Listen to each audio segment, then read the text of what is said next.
Good morning students. देखिए last class में हम जो पढ़ रहे थे वो हमारे पास परासरण दाब था। क्या था टॉपिक? परासरण दाब।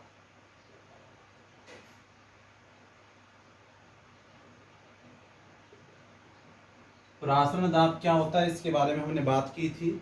अब जो शुद्ध जल है अर्थात हमारे पास जो विलायक है उसको अर्धपारगम्य झिल्ली के दूसरी तरफ स्थित जो घोल या विलयन है उसमें जाने से यदि कोई रोकता है तो वह दाब ही क्या कहलाएगा?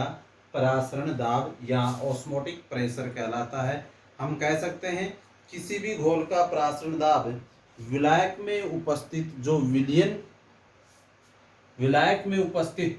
विलयन है हमारे पास, हम बोले विलायक में उपस्थित विलय के अणु के बराबर होता है। अब हमने इसको लास्ट क्लास में पढ़ लिया था, अर्थात हम बोल सकते हैं ओपी समानुपाती विलयन में विलय अणुओं की संख्या। ओपी समानुपाती विलयन में विलय अणुओं की संख्या।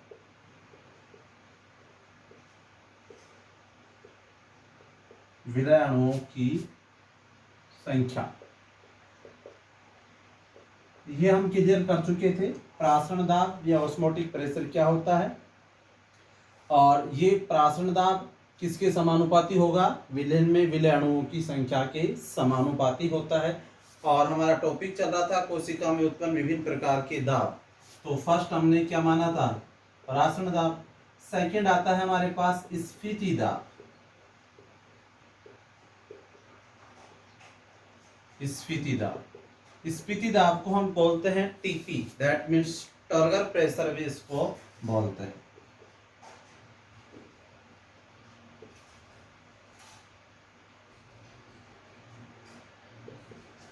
ठीक है, इसको क्या बोला था? ओपी।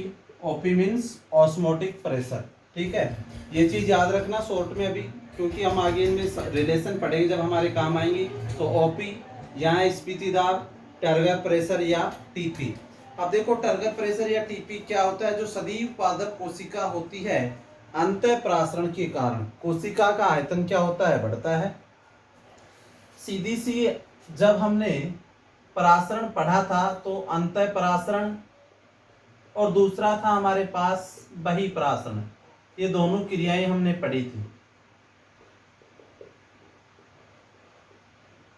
एक को अलपराश्री विलयन में, एक को अतिपराश्री विलयन में। अंतःपरासरण में क्या होता था? अब भाई कोशिका में जल के अणु प्रवेश करते थे। अंतःपरासरण में क्या होता है? कोशिका के अंदर जल के अणु क्या करते हैं? प्रवेश। बहिःपरासरण में क्या हो जाएगा? कोशिका के अंदर से जल के अणु क्या निकल रहे थे? बाहर निकल रहे। यहाँ पर पढ़ रहे हैं हम स्फीति दाब। कौन सा दाब पढ़ रहे हैं? स्फीति दाब। जैसे ही आयतन बढ़ने लगता है तो कोशिका झिल्ली द्वारा कोशिका भित्ति पर, कोशिका झिल्ली द्वारा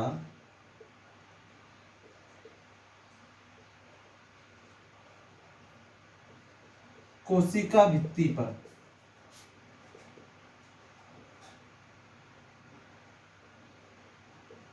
अंदर से बाहर की ओर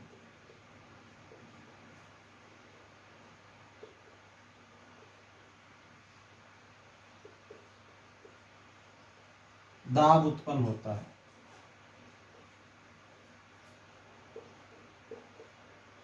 क्या कहलाएगा? ये स्फीति दाब कहलाता है, या हम इसको टीपी भी बोलते हैं।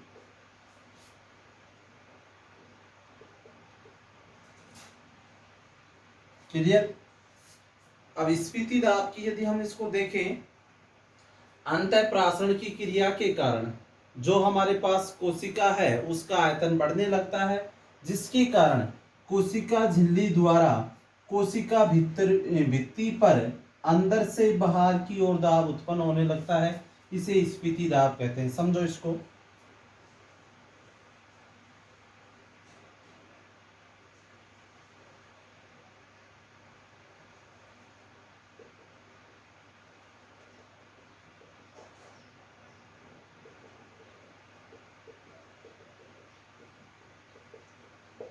सबसे पहले कौन सी क्रिया होगी इसमें? अंतःपरासरण, ये वाली। अंतःप्रासरण का मतलब क्या होता है? जल के अणुओं का या विलायक के अणुओं का कोशिका में क्या करना? प्रवेश करना। अब यहां से ये अणु लगातार किस में प्रवेश करें? कोशिका में। अब जब कोशिका में जल के अणु या विलायक के अणु प्रवेश करते रहेंगे तो इस कोशिका का आकार क्या होगा? बढ़ेगा। और आकार जैसे ही बढ़ेगा तो अंदर की तरफ हमारे पास क्या है? ये कोशिका भित्ति एक और एक क्या है? कोशिका झिल्ली। तो ये अंदर क्या हो जाएगी? कोशिका झिल्ली। और इसको क्या मानते हैं हम? कोशिका भित्ति।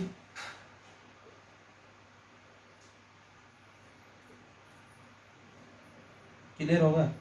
जैसे जैसे जल के अणु इस कोशिका में प्रवेश करेंगे तो इसका आकार क्या होगा? फूलेगा या बढ़ेगा। तो जिसके कारण जो अंदर की ओर स्थित है क्या? कोशिका झिल्ली। इस कोशिका झिल्ली के द्वारा इस कोशिका भित्ति की ओर, इधर की ओर ऐसे, तो क्या होगा? ये अंदर वाला भाग हो गया और ये क्या हो गया? बाहर वाला भाग। तो दाब किधर उत्पन्न हो रहा है? अंदर से बाहर की ओर जो दाब लगेगा उसको ही हम क्या बोलेंगे? स्फीति दाब या टीपी या ट्रिगर प्रेशर कहलाता है। फिर समझ लें, अंतःप्रासरण की क्रिया के द्वारा कोशिका का आयतन बढ़ता है, जिससे कोशिका झिल्ली द्वारा कोशिका भित्ति पर अंदर से बाहर की ओर, किधर हो रहा है? अंदर से बाहर की ओर दाब उत्पन्न होता है। इसे ही हम क्या बोलेंगे? टीपी या ट्रिगर प्रेशर। अंदर से जो बाहर की ओर होता है इसको हम अपकेंद्री बोल सकते हैं। क्या बोल सकते हैं? अपकेंद्री। और दूसरा शब्द होता है अभिकेंद्री। अपकेंद्री का मतलब क्या होगा? अंदर से बाहर की ओर। अभिकेंद्री का मतलब क्या लेंगे? बाहर से अंदर की ओर। ये हमारे पास सेल या कोशिका है, इसमें विलायक अणु पहले प्रवेश करते हैं जिससे इसका आकार फूल जाता है। अब जैसे ही आकार लगातार जल के अणु प्रवेश करेंगे तो जो कोशिका झिल्ली है क्या होगी? अंदर की तरफ फैलेगी। फैलेगी तो अंदर से बाहर की ओर क्या स्थिति है? कोशिका भित्ति जो है उस पर लगातार बाहर की ओर ये दाब उत्पन्न होता है। इसी दाब को हम क्या बोलेंगे? स्फीति दाब के नाम से जाना जाता है। याद रखना, एक पूर्ण सलत कोशिका में, एक पूर्ण सलत कोशिका में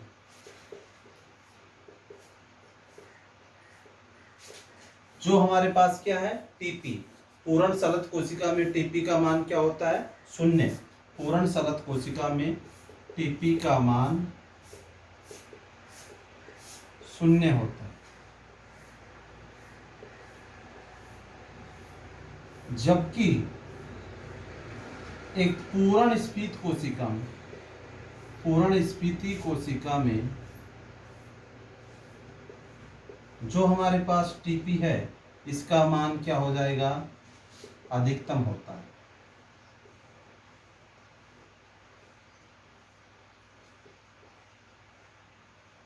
क्लियर? एक पूर्ण सलत कोशिका में जो हमारे पास टीपी है उसका मान क्या होता है? 0। जबकि एक पूर्ण स्फीत कोशिका में टीपी का मान क्या होता है? अधिकतम होता है। टीपी होता क्या है? टर्गर प्रेशर या स्फीति दाब बोले, ये हम पढ़ चुके हैं स्फीति दाब क्या होता है। अब इसकी डेफिनेशन यदि हम फिर से एक बार देखें तो सीधी सी डेफिनेशन हो जाएगी क्या?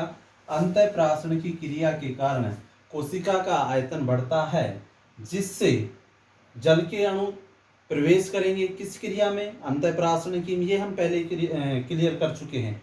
तो अंतःप्रासरण की क्रिया के द्वारा कोशिका का आयतन बढ़ता है, जिससे कोशिका झिल्ली द्वारा कोशिका भित्ति पर, इस अंतर वाली झिल्ली के द्वारा बाहर वाली भित्ति पर, दैट मीन्स अंदर से बाहर की ओर एक दाब उत्पन्न होता है। उस दाब को ही हम क्या बोलेंगे?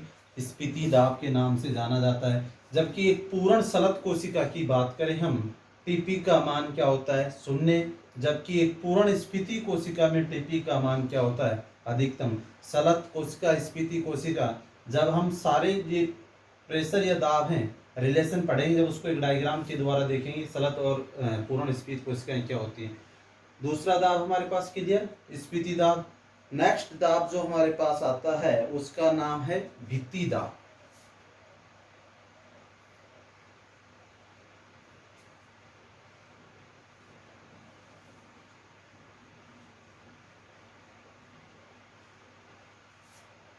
क्या है, भित्ति दाब।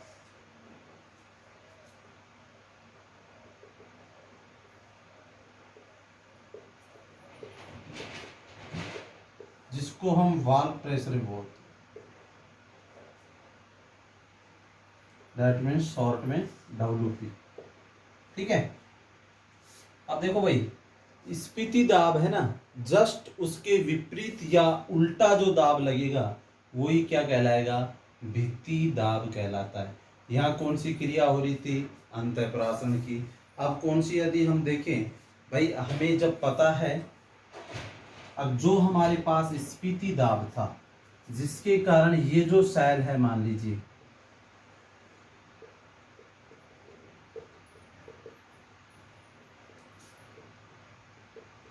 ये सेल किस में है, स्फीति दाब के कारण ये सेल किस में रहती है, तनाव में।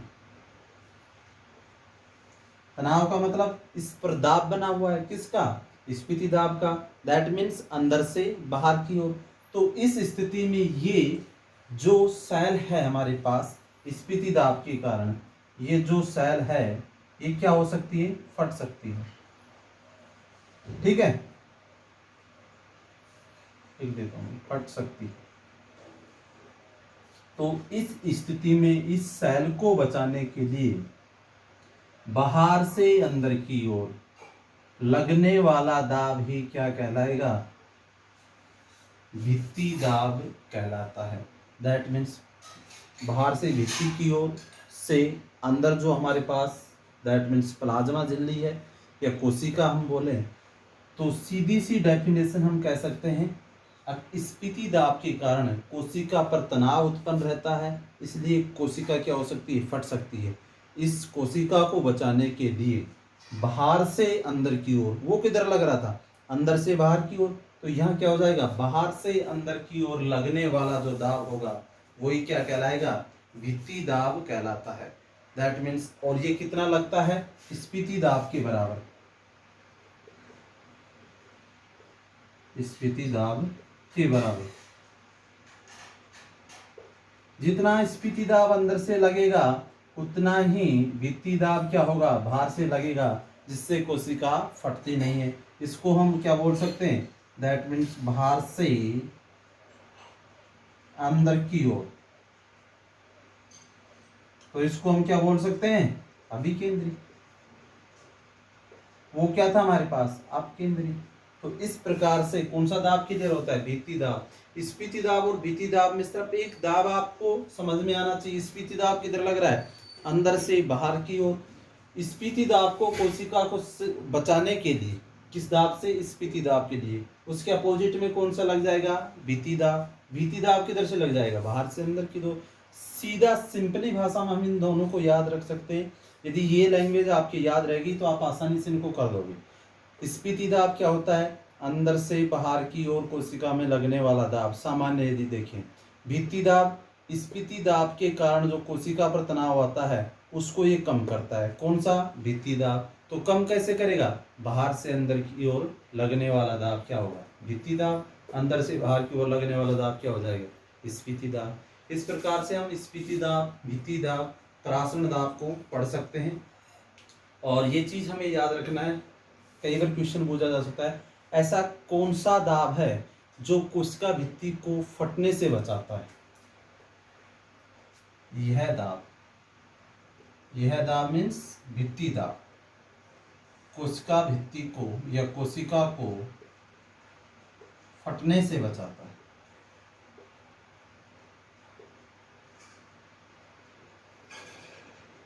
ये चीज याद रखना, ठीक है। ऐसा कौन सा दाब है जो कोशिका को फटने से बचाता है। तो कोशिका के अंदर ये सारे दाब देखने को मिल रहे हैं, अर्थात भित्ति दाब कोशिका को फटने से बचाता है। कोशिका कौन से दाब के कारण फट सकती है, स्फीति दाब के कारण। लेकिन उसके अपोजिट में कौन सा दाब करेगा, भित्ति दाब, जिसके कारण कोशिका फटने से क्या होती है, बचती है। तीसरा यदि हम बात करें नेक्स्ट, वो होता है हमारे पास विसरण दाब न्यूनता।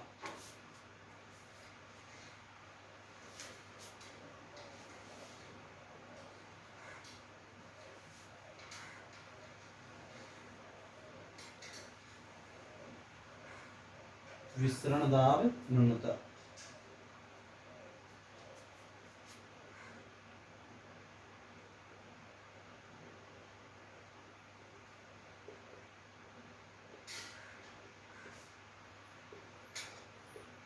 ठीक है भाई, विस्तरण दाब न्यूनता से तात्पर्य लिया जाता है डिफ्यूजन प्रेशर डिफिशिएंट।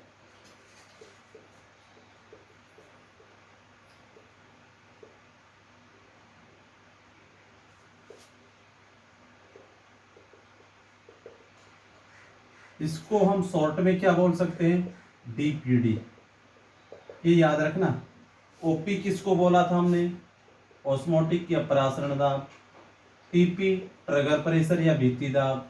डब्ल्यूपी वाल प्रेशर या ये स्फीति दाब, ये भित्ति दाब, ये परासरण दाब। OP osmotic, TP trigger, WP वाल प्रेशर, ये सारी चीजें आपको याद होनी चाहिए। भाई ओपी किसको बोलते हैं, टीपी किसको बोलते हैं, डब्ल्यूपी किसको बोलते हैं। डीपीडी क्या हो जाएगा, विस्तरण दाब न्यूनता। किसको बोलते हैं हम लोग, डीपीडी को विस्तरण दाब न्यूनता के नाम से जाना जाता है। अब देखो इसको थोड़ा सा यदि हम देखें, डीपीडी होता क्या है, क्लियर इसका कॉन्सेप्ट है। भाई जो विलायक है हमारे पास, विलायक का मतलब क्या होगा हमारे पास, शुद्ध जल, और इसके अंदर हम क्या कर दें, विलय पदार्थ मिला दें, किसमें, विलायक में, तो क्या बन जाएगा, विलयन बन जाता है। तो जो शुद्ध जल था हमारे पास शुरू में, ये शुद्ध जल, और जो हमारे पास लास्ट में क्या बना है, विलयन, इन दोनों के मध्य का जो अंतर होगा वो ही क्या कहलाएगा, विस्तरण दाब न्यूनता कहलाता है। शुद्ध जल से कम हो जाता है, दैट मीन्स किसका, इसका दाब। तो इस दाब को हम किस नाम से जानेंगे, विस्तरण दाब न्यूनता के नाम से जाना जाता है। देखो एक बार समझो फिर से, शुद्ध जल और दूसरा होगा हमारे पास विलयन। यदि इस शुद्ध जल की यदि बात करें हम, इसका दाब क्या होता है, अधिक। और जो विलयन है, विलयन कब बना, जब विलायक में क्या मिलाया हमने, विलय पदार्थ। जो ये विलयन है हमारे पास, इस विलयन का जो दाब है वो क्या हो जाता है, कम। तो अधिक और जो कम है, इन दोनों के मध्य का ही जो अंतर है, वो अंतर ही क्या कहलाता है, विस्तरण दाब न्यूनता कहलाता है। डीपीडी बराबर ओपी माइनस टीपी हम बोल सकते हैं। डीपीडी बराबर ओपी माइनस टीपी। डीपीडी क्या होगा, विस्तरण दाब न्यूनता। ओपी ऑस्मोटिक प्रेशर और टीपी स्फीति दाब। यदि ओपी में से टीपी का मान घटाएंगे तो हमारे पास क्या आ जाएगा, डीपीडी का मान आ जाता है। और डीपीडी बराबर हम बोल सकते हैं, जो शुरू में क्या होगा, शुद्ध जल या विलायक के अणु, माइनस क्या हो जाएगा हमारे पास, विलयन या जो हमारे पास सॉल्यूशन है उसके जो अणु हैं उनको यदि घटा दे तो भी हमारे पास क्या प्राप्त होगा, डीपीडी बराबर DP of solvent minus DP of, DPD बराबर डीपी ऑफ प्योर सॉल्वेंट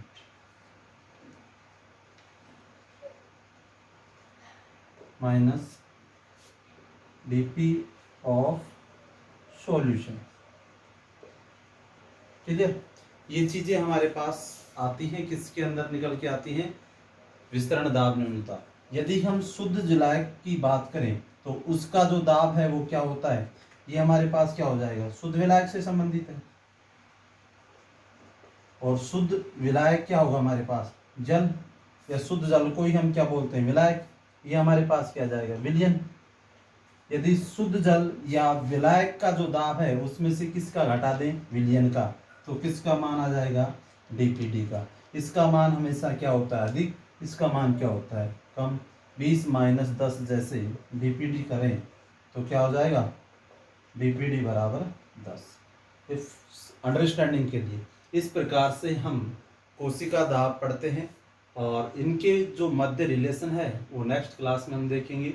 विस्तरण दाब न्यूनता हो गया हमारे पास, 4 प्रकार के हो गए, ओपी, टीपी, डब्ल्यूपी और डीपीटी।